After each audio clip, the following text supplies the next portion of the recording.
Hey everybody, welcome to the GeekLab, the place to talk about all things geek. Walsh here, asking a question comparing two major fictional schools.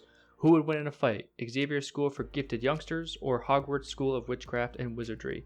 I asked a few of my friends this question and got a wide range of responses, which made me want to take a closer look at this question.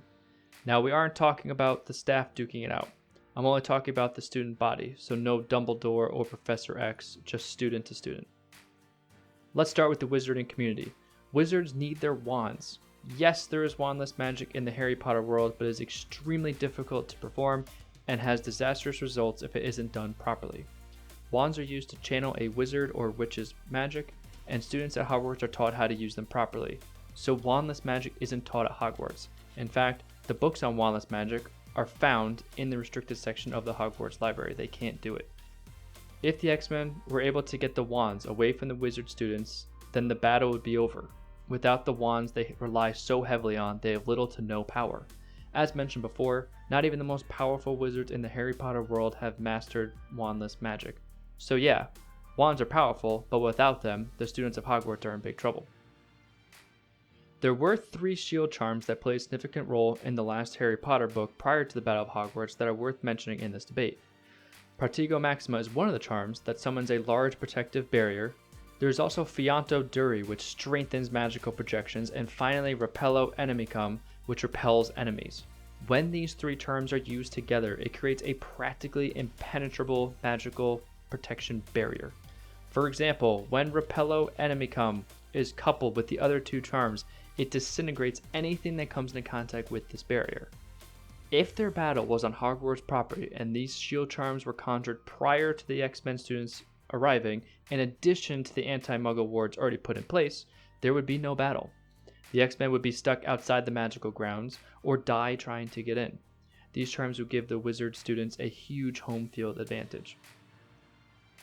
With that said, these shield charms were not conjured by students, they were summoned by adult wizards, so then again, maybe they aren't capable of doing it. I'd like to think a few students in their final year could do it, just for the sake of this argument. When talking about the witches and wizards attending Hogwarts, it is easier to generalize them because they all essentially have the same powers and are capable of doing the same spells and charms. This is not the case with X-Men students. What makes them unique and quite unpredictable is their powers. Since they are students, some have very little control over their powers, which plays a big role in their storylines. Depending on what generation of X-Men students are up against at Hogwarts, the outcomes could be very different. There are 2 students from Xavier School who I think in particular would be a problem for students at Hogwarts. Marvel Girl, better known as Jean Grey, would be a huge problem for Hogwarts students if she showed up to battle. Jean Grey was born with telepathic and telekinetic powers. She is known as the single most powerful mutant telepath on the entire planet. With one single thought, she could take everyone's wands, thus rendering them useless against her, and trust me, she is capable of far worse. She is an Omega level mutant, which means if you look at her the wrong way, you're dead. She is certainly someone you don't want opposing you in battle. Kurt Wagner, who is better known as Nightcrawler, could also prove to be a challenge as well. He possesses superhuman agility as well as the ability to teleport. He has the skill set to strip the wizards and witches of their wands. Now, he isn't as powerful as Jean Grey, and he's not an Omega level mutant, but I think he could be a thorn for many students.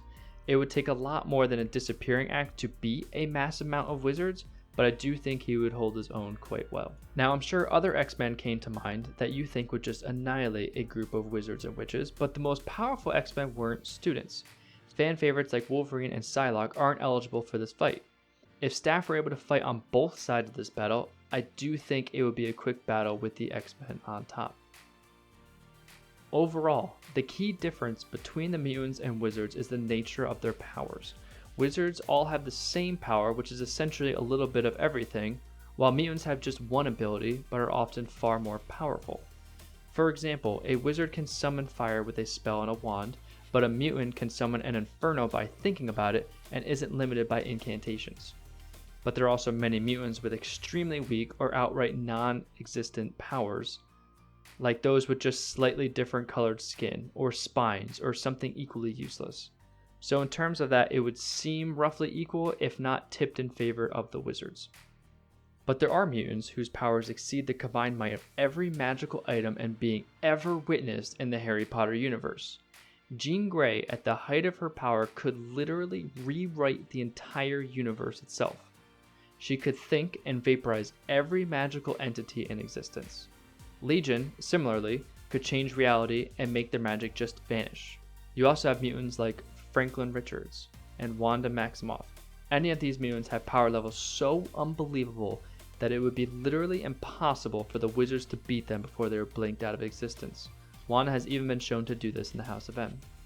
Even though mutants generally only have one power, there are a bunch of mutants whose one power could annihilate every wizard in an instant. While unforgivable curses in the Harry Potter wizarding world are the most powerful and sinister spells, they are still inferior to mutant abilities like telepathy, which can kill from 1,000 miles away without needing a spell, or geokinesis, meaning a mutant could sink Hogwarts, Diagon Alley, and pretty much any other magical spot. And I haven't even talked about reality warping yet. There's also the fact between the two, wizards are vastly less prepared for any kind of combat than the X-Men or even mutants as a whole. In fact, most wizards only seem to use magic for cooking, cleaning, and other basic actions, with very little understanding of combat or survival, making them scarcely more prepared than ordinary humans. The X-Men, on the other hand, have been fighting almost their entire lives against everything from Sentinels to extra-dimensional demons. So there's the final verdict for you. Xavier School for gifted youngsters would defeat Hogwarts School of Witchcraft and Wizardry. It may be close if the Wizards had the home field advantage, but even then I think the X-Men would end up on top. I think the X-Men is quite possibly the strongest fictional group of students to ever exist.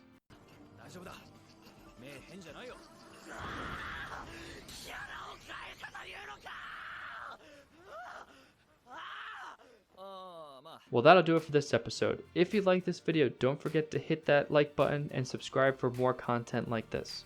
Let me know in the comments what other fictional characters you'd love to see duke it out. Until next time, peace.